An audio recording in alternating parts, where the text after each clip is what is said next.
and welcome to another episode of All Things Considered Franchising, powered by Scotty Milas, franchisecoach.com. All Things Considered Franchising is a podcast dedicated to the entrepreneur, people seeking business ownership, wanting to explore franchise opportunities as a way out of corporate America, kind of build their own wealth, their own legacy, their own enterprise.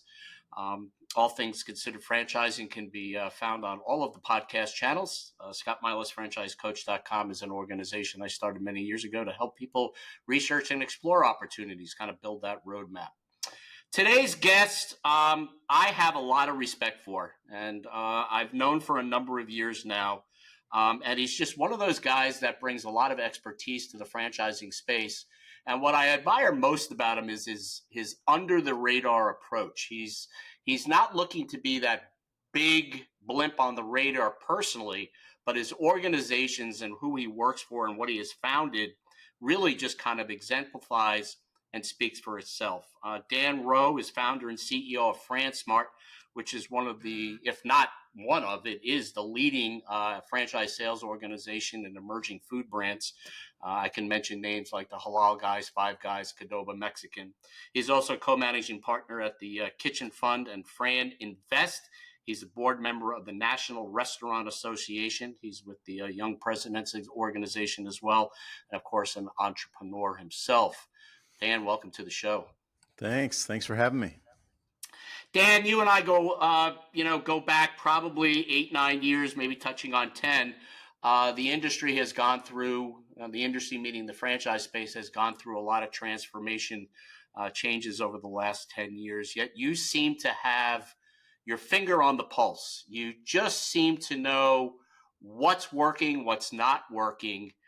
What is it about you, yourself, and the people you surround yourself that allows you to keep bringing in successful brands? I mean, I talk about brands today. I mean, you have Curry Up now, you have Brooklyn Dumpling. I mentioned two outside of the box food concepts with Glow 30 and Pay More Electronic. What is it about your sense in the industry that keeps you having your finger on the pulse with the right brands? Oh, well, thank you. Thanks for the intro and all those nice things that you said about me. I don't know. I don't know if it's one thing. I mean, I'm an operator, right? I'm an operator. I started off as a franchisee. I approached this whole business as an operator and what it takes to be a successful franchisee. And we have so many successful franchisees over the years who keep buying more brands of ours. I'm constantly talking to them about our new concepts. And so you mentioned Pay More or Glow, right? Glow, both of my two non-food brands. The first franchisees in both of those were franchisees of my other concepts. Like they knew us, they trusted us. We already helped them make a lot of money in the past. That comes from me being an operator. I was a successful franchisee and I've been a successful franchisor. So I actually know what I'm selling. And our ecosystem, if you think about it, like it's not just every brand we've ever worked with, but for every one brand we've worked with, we've looked at 30, right? So we've done deep dives into 30 brands. Then over on the investment side, we invest in all kinds of things, food tech, franchise companies, non-franchise. Like we were early investors in Sweetgreen and Cava that both had IPOs last year. And so our ecosystem, our knowledge of how profitable restaurants can be or franchises can be is enormous. And then, between my role on the NRA board, like that enhanced my Rolodex. YPO is a bunch of, successful business guys and the ones in food that they're in my Rolodex. And so we're constantly talking about what's profitable, like how do you make profit? And I'm able to look in any category like Mexican or burgers. I'm able to find the ones that are the most successful, figure out what they're doing and bring that back into our brands. Sometimes they are our brands, but we just are constantly looking for it. And the reason is just simple. Like we want our franchisees. I don't want to sell a franchise. I want to sell 500, right? So I want my franchisees to be so successful that they want to open up more stores. And you and I have been in this industry a long time. you see the headline, so and so company sells 20 units, 50 units, 100 units. 2 years later, none of them are open, right? Or Right. maybe one was open, and there's no money in that, right? All the money's in royalties in the back end, and when you eventually sell your company. And so, for us, out of necessity, the one thing I think that we're great at is not really even like marketing. Like I think we're pretty good at franchise marketing. I think what we're really good at is knowing how to make franchisees so successful that they want to keep opening up more stores. More stores. That's interesting. It's safe to say, and correct me if I'm wrong, that for a franchisee to be successful, the franchisor has to be strong. For the franchisor to be successful, the franchisee needs to be strong. And I know you don't want to share your secret sauce or anything, but for our listening audience, let's start with the franchisee side. What does it take, you think, for someone to get to the caliber to be that enterprise that you're referring to? Not just the one store, the two stores, but somebody who wants to build that empire, 20 stores, multiple brands. What does it take for them outside the financial side? Obviously, you need money to get into this. There's no secret there. But what is it about the operational side and the mindset of someone like that getting into franchising for the first time or There's considering it? there, yeah, there's a lot in that question that you asked, but I mean, for a franchisee, they some of the biggest, most successful franchisees I know, and I'm talking people with 50 locations, 80, 100, 200, started broke. They didn't have any money. Like they basically wanted to get into franchising because their life was here and they wanted it to be here and they wanted to do that in franchising. And people that are successful in franchising, it's funny because you're an entrepreneur, but you're not an entrepreneur, right? So like you're an entrepreneur to start your company, but it's not really your company. It's you're buying a system. Franchising is a business, a system.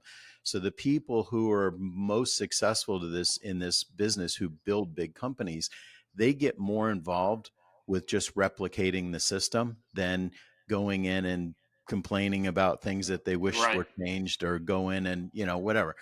So the ones who are really good at operating are the ones who make all the money. Like this whole industry is led by people who are good operators. There's so many examples where private equity or some rich person buys a territory, buys a franchise territory, and what they do is they start looking at it like a finance guy. They start cutting it and they start eroding the guest experience and they right, make it not very good for the employees. So the good employees leave, and all of a sudden they run it down, and then you get a good operator that comes in and just starts executing, goes right back where it was supposed to be. So someone who can focus on what it takes to be successful in that particular chain. And it's funny, no matter what it is, whether it's pizza or electronics or hotels, there's already examples of successful franchisees in there, right? There's right, already people that are successful.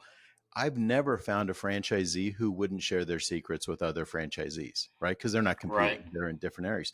So success leaves clues. Go find the most successful franchisees. What are you guys doing that gets so big? It's always operations, always operations. So once you have that person, what they need to do is not look at it like I just bought myself a job. What they need to do is look at it like I just started a company and I want to get that company to the point where it self funds. That's called right, compounding returns, right? We call it blitzscaling, but it's basically like, I owned a franchise at one point. We built one, it was a low cost conversion. The second one was a low cost conversion. Those two funded four more. Right. And right, so all of a sudden we're making $1 million a year. And then the company bought us out at 6x. So we made $8.5 million or something on a few $100,000 investment. And it was all because we just executed. So the ones who get big just keep going. But you got to think about it like delay gratification, forget the Tesla, and figure out how to make your business successful so you open up a second one. And then those two build a third. Those three build five, up to five. Those five get you up to 7 or 8. And at some point, then you can take out half the income and you still have enough to keep reinvesting. But what you've done is you've compounded your returns. You're no longer taking money out of your pocket or out of your bank account per se. You're reinvesting cash in lines of credit to keep right, expanding. And then what happens is you don't only have a business that's way bigger than you were originally thinking. you have like generational wealth when you go to sell that company, right? That's the Right. second bite of the apple in franchising. No one talks about like, oh, how much profit can I make in one store? The whole question is, how do I build a company that I can sell for $10 million, right? So, Right. and so that I think more franchisors should coach their franchisees on that. In fact, like we have a whole training program that helps franchisees sell that. Like, I want to grow a franchise. Someone signs for 3 or 5. I want to help him get to 10 or 20 and sell it, right? Because at some point they get fatigued and they're ready for their next thing, but they've just had a life-changing experience. Now you're selling those 20 units to an existing successful franchisee, and he's more Right. profitable for the franchisor because now you're getting 30, 40 royalties on one phone call or one email. So yeah, Interesting. there's Yeah. that's how I do it. Yeah. As far as the operational side and being successful as a franchisee, is it really just as simple as following the system and being able to delegate and kind of leaning on the franchisor? I mean, what are some of the, I mean, we talk about mistakes, not following the system. That's typically the number one reason why franchisees fail. But is it really following the system in your experience and what you've seen? It's a lot, right? So like if you're a business that needs a good location, you better have a good location, right? Because the best form of marketing is your location. So you starts with having a good site. Now on the people side, you have to staff for the company you're trying to build. You can't staff for where you're at. You got to staff for the company you're trying to build. A franchisee is constantly trying to build and grow, and and you're going to have turnover. Everyone has turnover. So you have to build that into your plan. But remember, staff for the sales you want. So like if I have a $2 million Five Guys, but an $800,000 team, what do you think happens to the sales? They come Yeah. down to the team, right? The team doesn't rise to 2 million. And so if you want a $2 million store, you better staff it for $2 million.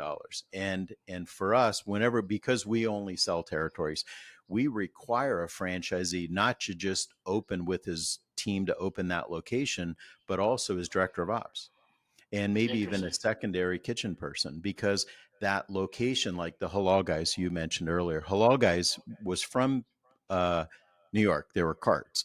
We opened, I think the second location was out in Southern California.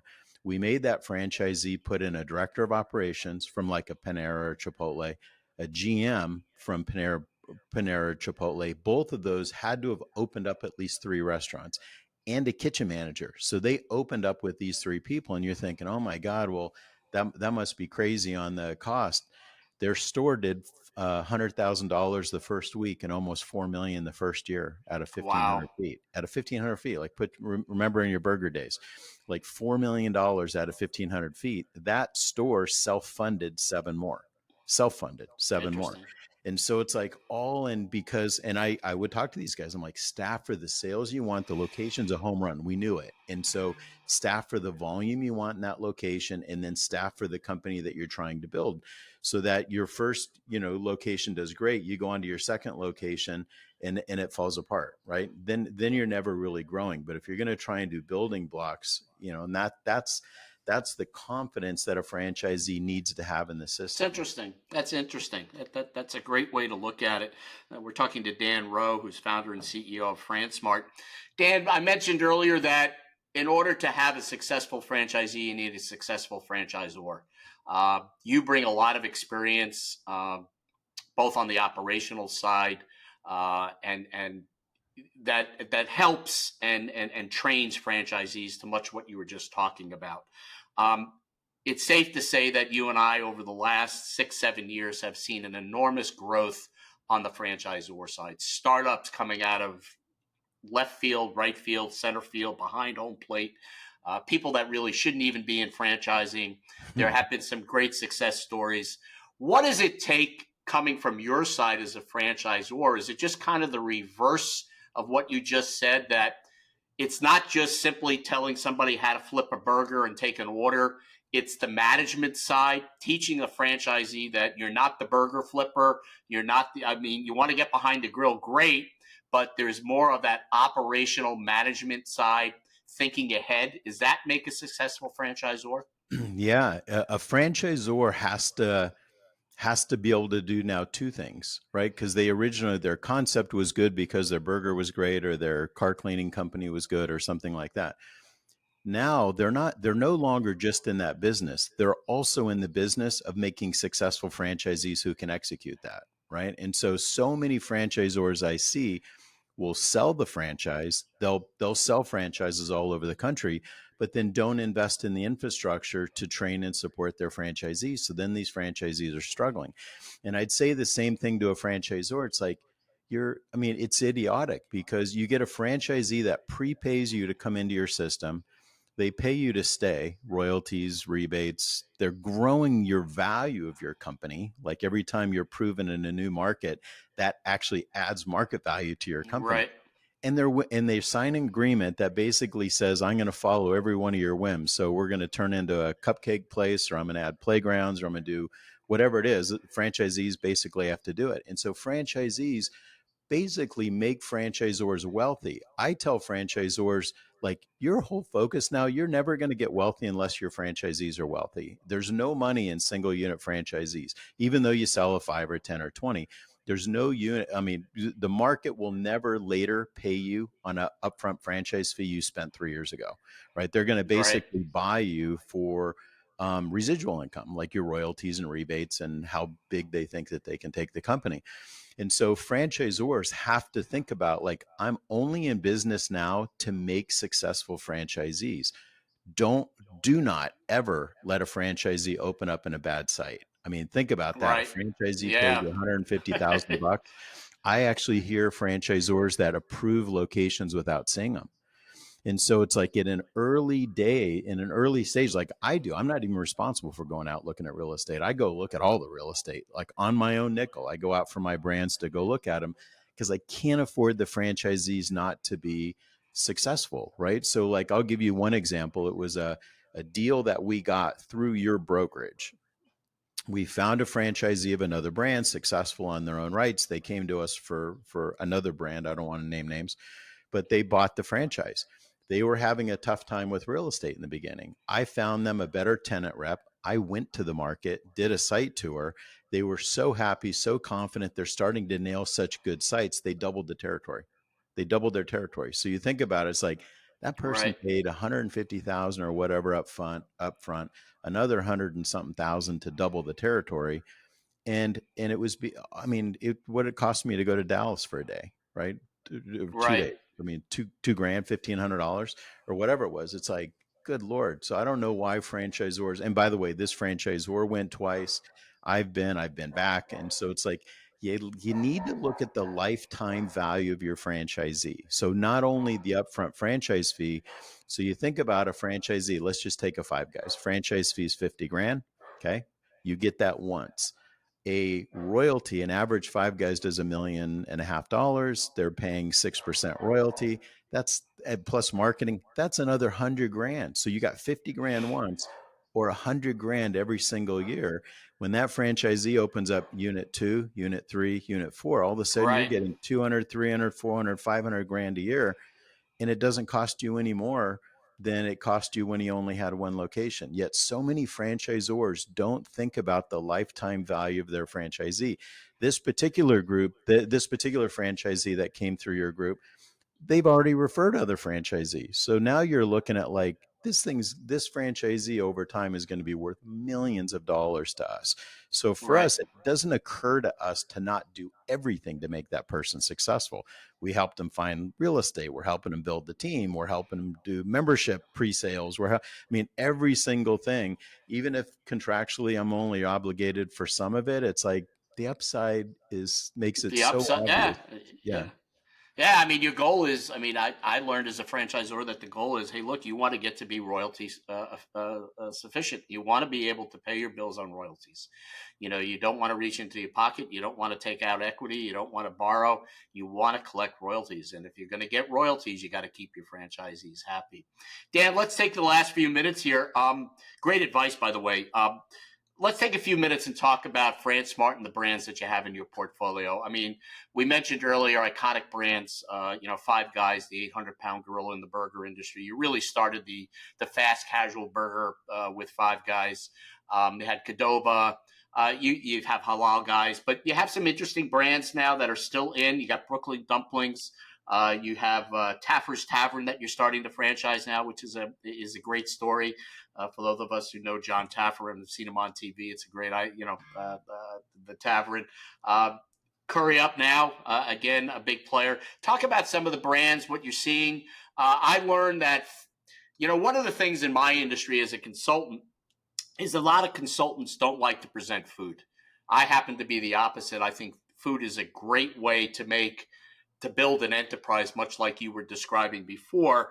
Food isn't hard work, it's long work, but it tends to bring in wealth and it can build wealth. So talk about some of the brands and things that you're doing in Fransmart, and maybe touch on the two brands that are non-food with Glow and Paymore.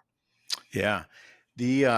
I mean, food, I was just always into restaurants and food. There's 8 billion people on the planet. Everyone wakes up hungry. They're going to eat, right? That just seems like a very safe place to be as long as you can find something that's profitable. So nowadays, whenever I'm looking at food brands, everyone knows that there's labor issues out there. So I find food brands that need less labor so that you can Right. overpay, right? So like if you just need less people per shift, like we have Rise, our biscuit donut concept. Used to have 6 employees. They got rid of the cashier and the expo, so they got rid of 2 positions. So their sales went up 20%, but they got rid of a third of their labor. And so all of a sudden, the 2/3 that's remaining, you can afford to overpay those people more than they can make anywhere else.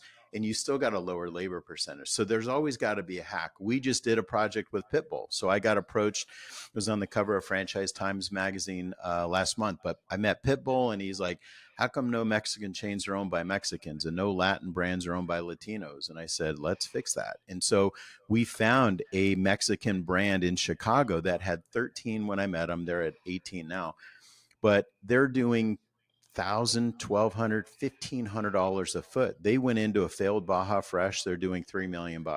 They went into a Chipotle that Wow. closed. They went into a Chipotle that closed over $2 million in sales.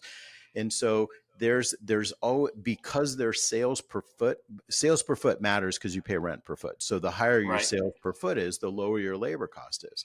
And the lower your labor is, the more, obviously, the more profitability. So there's always got to be some hook about the food, but I like it. I mean, the biggest franchisee in the world is 98% food, right? Greg Flynn. So it's food. People are going to eat.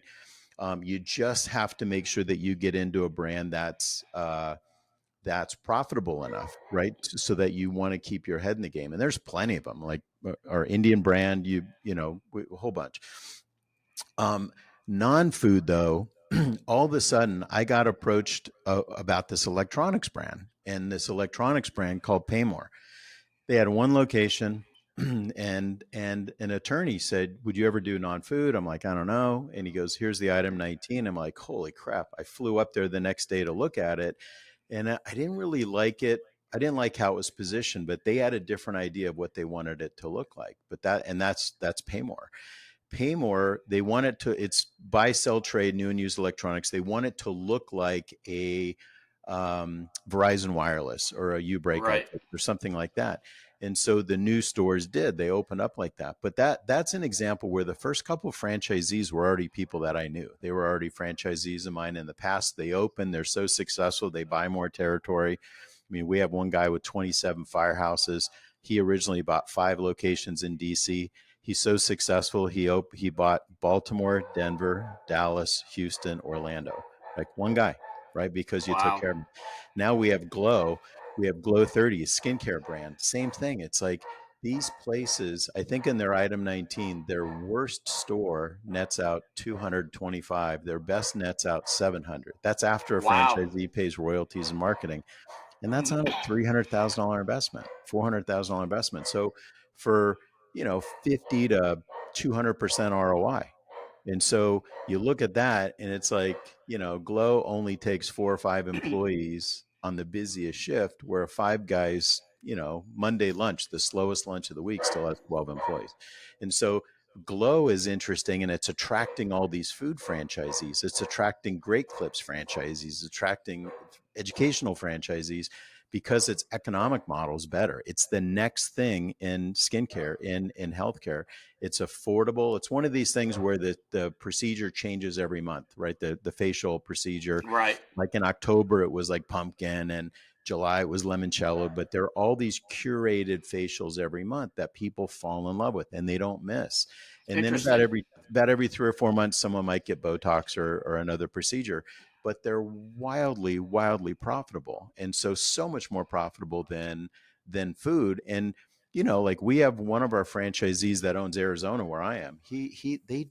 They were the original franchisees of Papa John's. They were my franchisees of Qdoba, but they have, like, right now they have Papa John's, Jersey Mike's, 5 or 6 other things. They see Glow and they're like, we don't even want to do restaurants anymore. Like, it's so much, Right. the model's so much better. And they're another one. They came in originally and said, let me try it, Dan. I kind of wore them down. So they're like, okay, I'll try it. I'll try 5. Within 60 days, they look under the hood, because you're only allowed to show people so much before they buy. Once they bought, and they looked under the hood, talked to some other franchisees, they bought the rest of the state.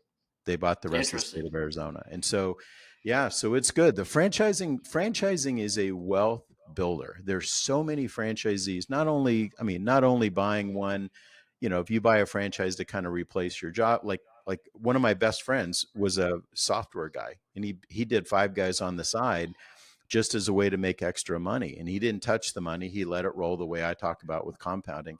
And now I think he does 50 million in sales between his Five Guys and his Popeyes. And he started as a side hustle. He did it as a side Interesting. hustle for his software business. Now he does 50 million a year. He owns most of the property. I mean, this is a guy that's going to be worth $50 million in the next couple of years. That's And interesting. it all started with a small 6-figure investment that he just let roll.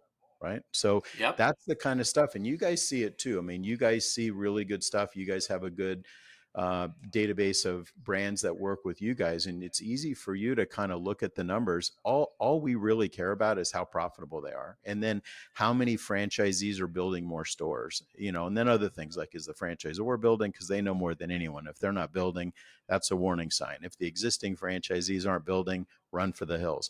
But assuming that those Right. things are positive, and you look at the numbers, if you look at the numbers, it's like, that's it. Then all you have to do is in your diligence, talk to a couple of franchisees to validate the numbers. One of the other things you should do is say, hey, if I sign up, will you mentor me? Can I pick your brain? Right. Can I come see you? Will you share your success secrets? If all the success you've had, if you did it all over again, how could you have done it better? And will you share that with me?